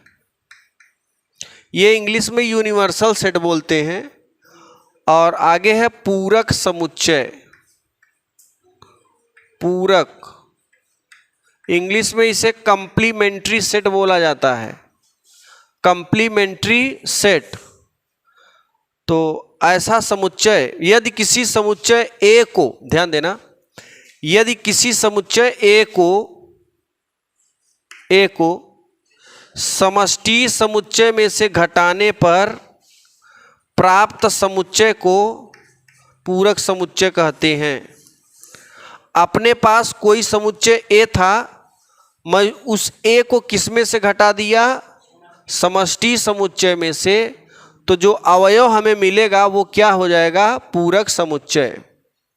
और पूरक समुच्चय को एक डैश से प्रदर्शित करते हैं, ए डैश से। और सुनो सभी बच्चे, अगर ए के power dash whole to the power कहीं डैश ऐसे लिखा रहे तो इसकी वैल्यू ए ही रहेगी। क्या रहेगी?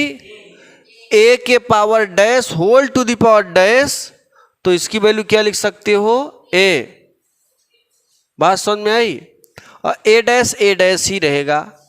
समष्टि समुच्चय में कभी कभार होता क्या है, यू दे दिया और A dash whole to the power dash दे दिया, और ए डैश और कहेगा ए डैश निकालो।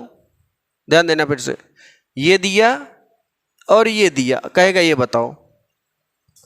तो इसके स्थान पे तो हम इतना ही लिख सकते हैं, यानी यू दिया है, ए दिया है, यू में से घटाएं क्या मिल जाएगा? पूरक समुच्चय। तो इसकी डिफिनीशन में क्या लिखेंगे? यदि किसी समुच्चय ए को समष्टि समुच्चय में से घटाने पर प्राप्त समुच्चय को पूरक समुच्चय कहते हैं। किसी समुच्चय कैपिटल ए को, ध्यान देना, किसी समुच्चय कैपिटल ए को समष्टि समुच्चय यू में घटाने पर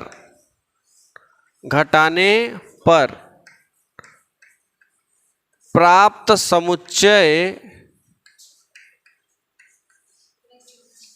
समुच्चय को पूरक समुच्चय कहते हैं। पूरक समुच्चय कहते हैं। आगे देखो, इसे ए डैश से दिखाते हैं या प्रदर्शित करते हैं, लिख सकते हो। कहाँ से प्रदर्शित करते हैं? ए डैश बराबर यू माइनस ए, और एक सूत्र और होता है ए डैश का होल डैश बराबर ए। अब हम जैसे एक एग्जाम्पल ले लें, यहाँ पे अपने पास u बराबर दिया है, मझले कोष्टक में लिखते हैं अवयवों को, समुच्चय के अवयव को किस में लिखते हैं, u बराबर दिया 1 2 3 4 5 6 7, उसके बाद a बराबर दे दिया 5 6 7 4, कहेगा बेटा ये डैश बता दो, ए डैश बराबर यू माइनस, यू की वैल्यू क्या है 1 2 3 4 5 6 7, और ए की वैल्यू 5 6 7 4, घटा दो, देखो 5 इसमें 5 इसमें, तो 5 5 घट जाएगा, क्या हो जाएगा 6 से 6 घट जाएगा, 7 से 7 घट जाएगा, 4 से, मतलब इसमें जो रहेगा और इसमें जो रहेगा, इसमें से ये घट जाएगा। अब इसमें जो बचा है वही लिखो, अगर इसमें बाई दो बच जाता है ना, वो छोड़ देंगे बाजार के भाव, जो इसमें बचेगा वही लिखेंगे 1 2 3, ये मेरा पूरा पूरक समुच्चय हो गया। लिखो, देखो इसका एग्जाम्पल 2 अगर हम बात करें एग्जाम्पल 2 की, तो u बराबर लिख दें a b c d e f, है ना, और लिख दे a dash whole to the power dash बराबर e f c d। अब निकालो a डैश क्वेश्चन मार्क, निकालो जरा, देखो जरा u बराबर इतना a dash whole to the power इतना, a डैश बराबर क्वेश्चन मार्क। हम लोगों को हमने कहा a dash whole to the power dash लिखा रहे, तो इसे हम क्या लिख सकते हैं a, है ना। तो ध्यान देना a डैश बराबर सूत्र होता है u माइनस a, u की वैल्यू क्या है समष्टि समुच्चय a b c d e f, और a की वैल्यू क्या है e f c d। Clear है। अब देखो e से e घटेगा, f से f घटेगा, c से c घटेगा, d से d घटेगा, इसमें जो बचेगा वही लिखेंगे a b, और गलती से अगर इसमें भी बच गया ना तो छोड़ देंगे। ओके,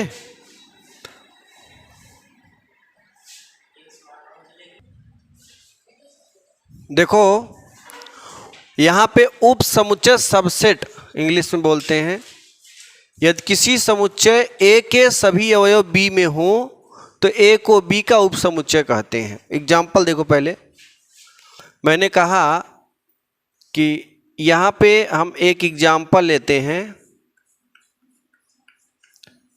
अभी डिफिनीशन बाद में लिखते हैं, पहले समझ लो।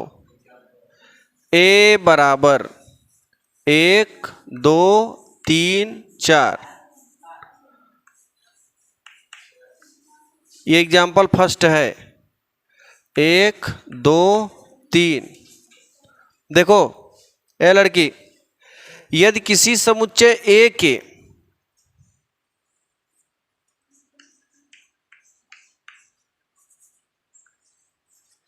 यदि किसी समुच्चय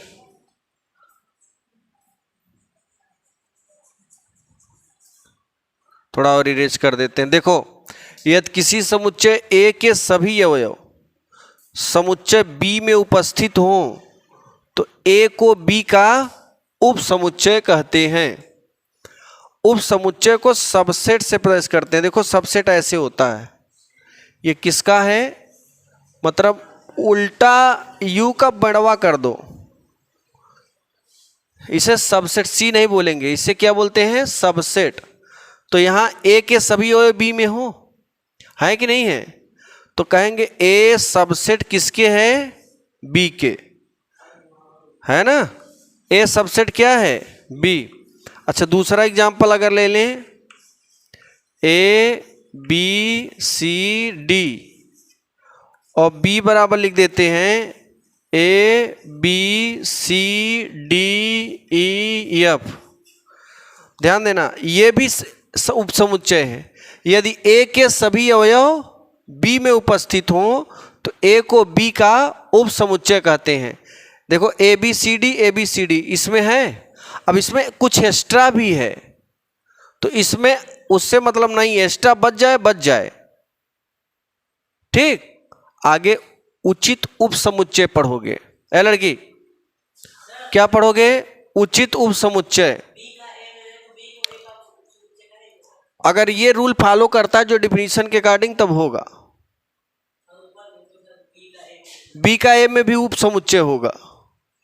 ए के सभी अवयव बी में हो और बी के सभी अवयव ए में हो तो ए को बी का उपसमुच्चय, लेकिन ये बी को ए का उपसमुच्चय नहीं होगा क्योंकि ए के सभी अवयव बी में है तो उपसमुच्चय हो रहा है, लेकिन बी के सभी अवयव ए में, तो ए को बी का उपसमुच्चय कहेंगे लेकिन बी को ए का उपसमुच्चय। तो यहां पर ए उपसमुच्चय बी। बात समझ में आई। अब यहां डिफिनीशन लिखेंगे, यदि किसी समुच्चय ए के किसी समुच्चय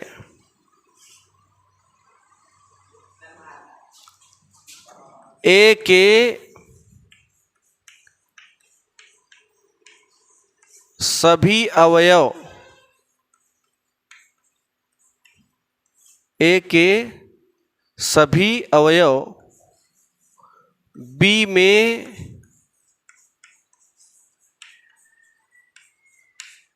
उपस्थित हो तो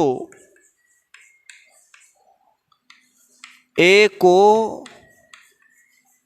बी का उपसमुच्चय कहते हैं। उपसमुच्चय कहते हैं। तो यहां देखो ये एग्जाम्पल क्लियर है। अब देखो आगे, अब हम उचित उपसमुच्चय बताते हैं। उचित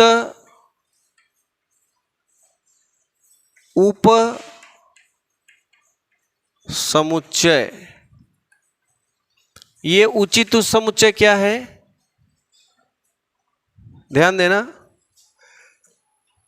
उचित उपसमुच्चय उसे कहेंगे यदि एग्जाम्पल में देखो,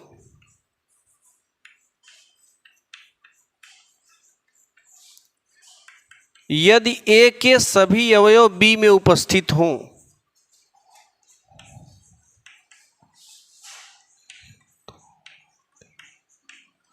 यदि ए के सभी अवयव बी में उपस्थित हों तथा बी में कुछ अवयव ऐसे हों जो ए में ना हो तो ए को बी का उचित उपसमुच्चय कहते हैं।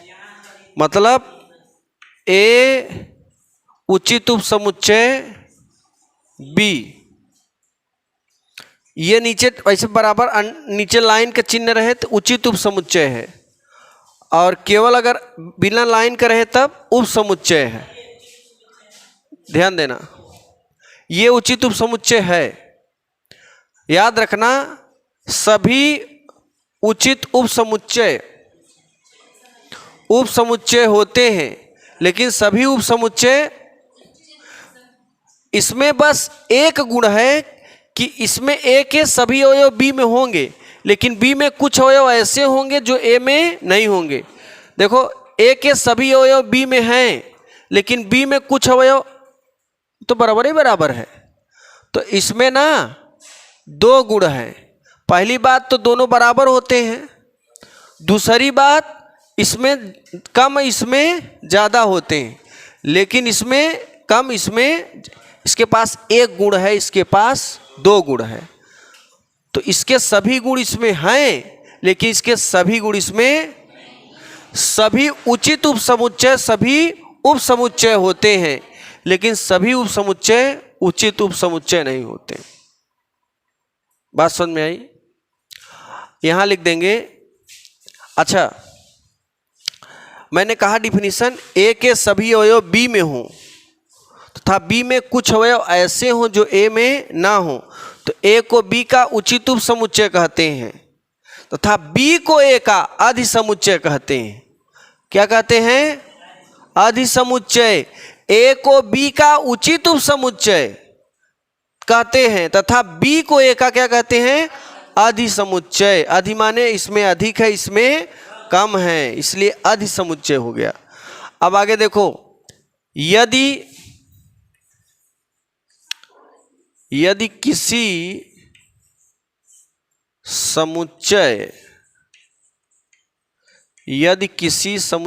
चल रहा है ना, यदि किसी समुच्चय ए के सभी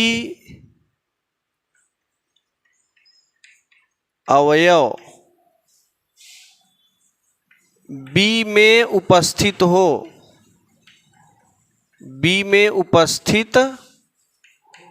हो तथा बी में कुछ अवयव ऐसे हों जो ए में ना हो तो उसे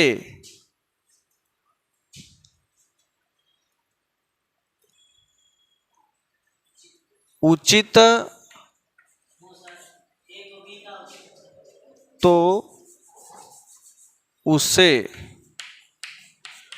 ए को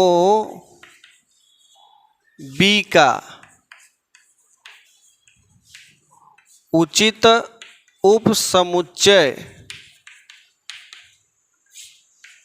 कहते हैं।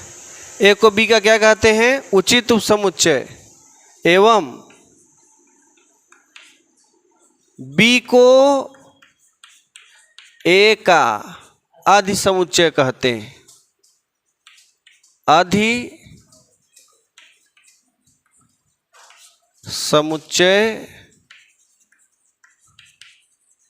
वैसे जगह बहुत तगड़ी छोड़े थे, बराबर ना, जगह जो छोड़े थे बीच में एकदम बराबर ही छोड़े थे। ए के सभी अवयव बी में हो तथा बी के कुछ अवयव ऐसे जो ए में ना हो तो ए को बी का उपसमुच्चय कहते हैं एवं बी को ए का अधिसमुच्चय कहते हैं। क्लियर है ना? और नोट में क्या लिखोगे? सभी उचित उपसमुच्चय होते हैं, लेकिन सभी उपसमुच्चय उचित उपसमुच्चय नहीं होते हैं। फटाफट इतना लिखो, फिर नोट में बोलते हैं। जरा ध्यान देना। कभी कभार होता क्या है कि कहेगा कि किसी समुच्चय में अवयवों की संख्या 4 है तो उसके उपसमुच्चयों की संख्या बताओ। तो उसके लिए एक सूत्र होता है, जरा ध्यान देना। किसी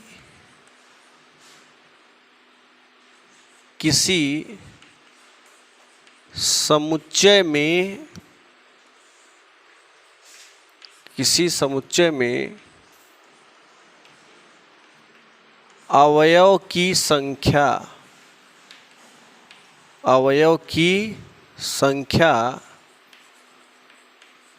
n हो तो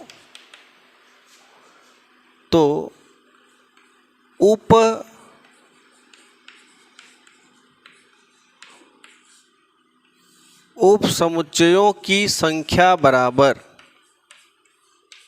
2 के घाते n होता है। ये सूत्र है, 2 के घाते n। जैसे देखो, एग्जाम्पल की अगर बात कर लें, जैसे हम एक अवयव में 1, 2, ये मेरा पास समुच्चय है। इसमें कितने अवयव दिख रहे हैं? 1, 2, तो n बराबर 3 हो गया। उप समुच्चयों की संख्या बताओ। उप समुच्चयों की संख्या बराबर 2 घाते n होता है, 2 घाते 3 हो जाएगा, 2 दूनी 4 दूनी 8 हो जाएगा। बात समझ में आई? 8 होंगे।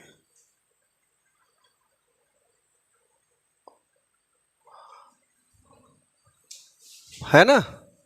अब देखो नोट 2, वास्तविक उप समुच्चय कितने होते हैं। किसी अभी ये उप समुच्चय 8 कैसे बनेंगे आगे बताएंगे ना, है ना। ये 8 कैसे बनते हैं।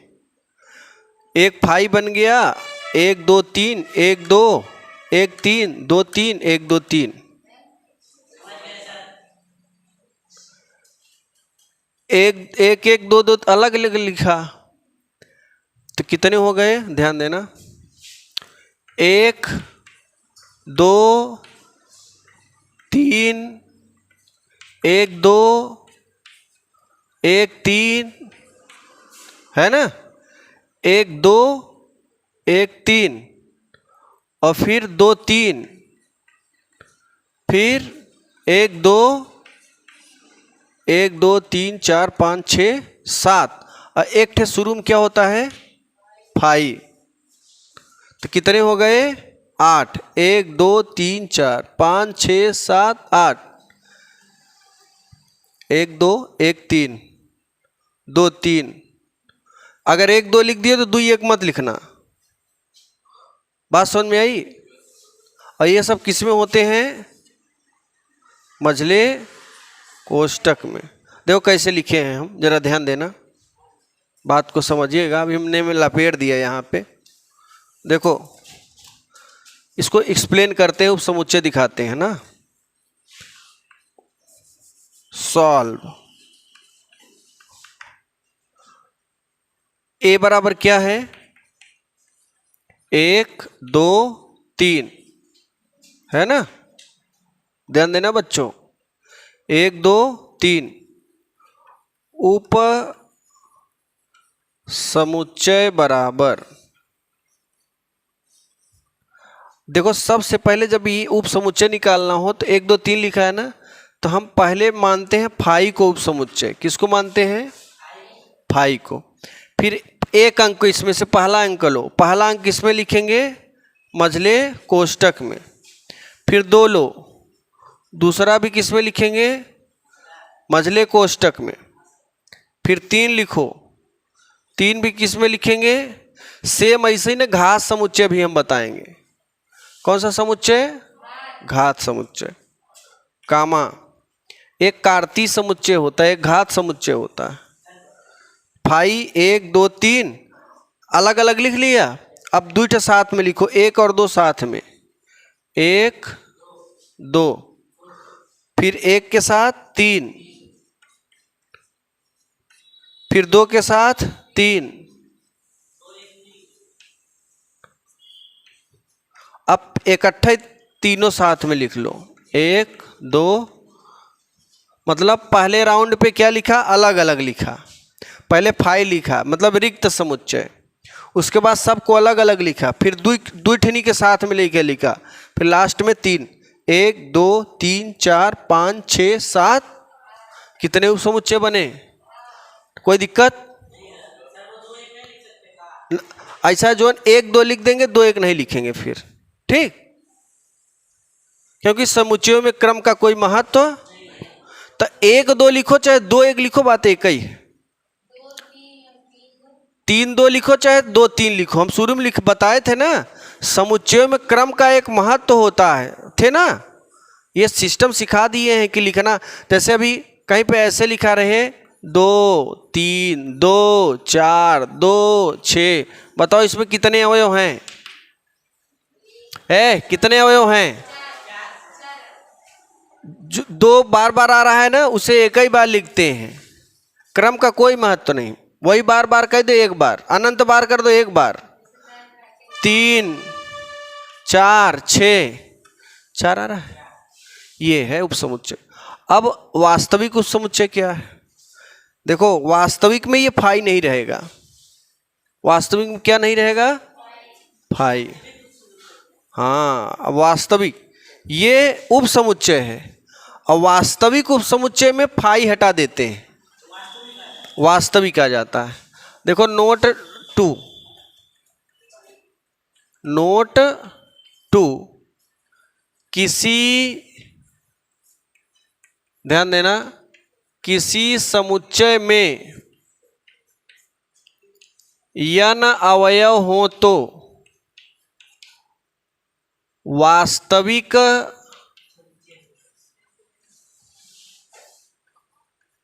उप समुच्चयों की संख्या बराबर क्या होता है? 2 के घाते n-1। ये है। एग्जाम्पल ले लो, एग्जाम्पल फर्स्ट, a बराबर क्या है? a b c। ओके, एक बार दुए लेते हैं। Okay, A B. अब इसमें वास्तविक उपसमुच्चय क्या होंगे? अवयवों की संख्या कितनी है? वास्तविक उप समुच्चय की संख्या बराबर 2 घाते n सूत्र होता है, n के स्थान पे 2 बराबर 4। अब रियल सबसेट नंबर ऑफ, तो नंबर ऑफ रियल सबसेट क्या होंगे? नंबर ऑफ ए, मझले कोष्टक में क्या लिखोगे? फिर क्या लिखोगे? बी, फिर क्या लिखोगे? A B. यहाँ पे घटाएंगे ना, क्या हो जाएगा? 3। फिर लिखोगे ए कामा, देखो मिला कि नहीं? यार सब लफड़ा वही है कि वहाँ घसीट दिए।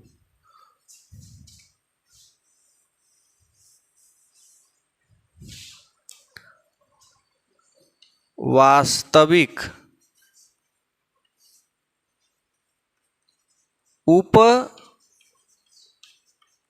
उप समुच्चय क्या क्या बनेगा? मझला कोष्टक, फिर मझले कोष्टक में ए कामा बी कामा ए कामा, ये कोष्टक बंद। देखो 3 ही है ना, तो ये वास्तविक उप समुच्चय है और ये क्या है? उप समुच्चय। लिखो,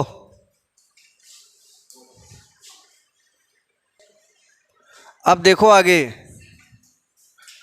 अब ये लास्ट में कैसा नंबर चलेगा? 11वां। हाँ, घात समुच्चय। देखो घात समुच्चय को पीए से बेस करते हैं। काहे से? पीए से, पावर ऑफ ए। अब इसकी डिफिनीशन क्या है? किसी समुच्चय को सभी उप समुच्चयों का घात समुच्चय कहते हैं। जैसे ये किसी समुच्चय ए है और इसी के उप समुच्चय को क्या कहेंगे? घात समुच्चय। किसी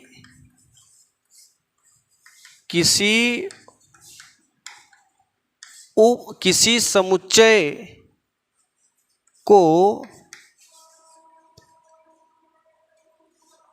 को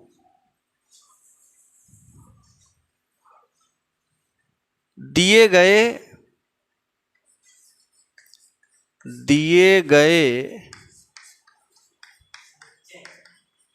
उप समुच्चयों का घात समुच्चय कहते हैं। घात समुच्चय कहते हैं। देखो इसे पीए से प्रदर्शित करते हैं, इसे पीए से प्रदर्शित। देखो पीए करो चाहे पीबी करो, बात एक ही है। जैसे मान लो अगर एक समुच्चय दे दें ए बराबर 1 2 3, ए बराबर दिया 1 2 3, अब इसका क्या निकालोगे? घात समुच्चय। क्या निकालोगे? तो यहां पर a बराबर दिया है इसलिए घात समुच्चय pa हो जाएगा। अगर b बराबर दिया होता तो घात समुच्चय pb, c बराबर दिया हो तो घात समुच्चय pc। अब ये जो जैसे आप उप समुच्चय निकाले हो ना वैसे घात समुच्चय निकलेगा सेम। तो यहाँ पे जब घात समुच्चय निकालते हैं तो पहले क्या लिखते हैं? 5, फिर इनको एक एक अंक लिखो, 1 2 3। अब शुरू में 2 लो, 1 2, शुरू में 1 3, फिर 2 कामा 3। अब सभी 1 2 3 बड़ा कोष्ठक। तो इसीलिए देखो लिखा किसी समुच्चय को दिए गए उप समुच्चयों का घात समुच्चय कहते हैं। मतलब ये जो समुच्चय है इसी का उप समुच्चय को क्या कहेंगे? तो जैसे देखो उप समुच्चय में मैंने लिखा था सेम वैसे तो लिखे हैं। तो उप समुच्चय को ही क्या नाम दिया गया है? क्योंकि जो संक्रिया इसमें लग रही वही संक्रिया इसमें लग रही, इसलिए डिफिनीशन लिखा गया है कि उप समुच्चय को ही घात समुच्चय कहते हैं। तो इस तरीके से 1.1 का पहला प्रश्नावली का बेसिक कॉन्सेप्ट कंप्लीट होता है। अगली क्लास में आप लोग 1.1 के क्वेश्चन पढ़ेंगे। ठीक है ना? पूरा तैयार करिए बेसिक कॉन्सेप्ट और फिर हम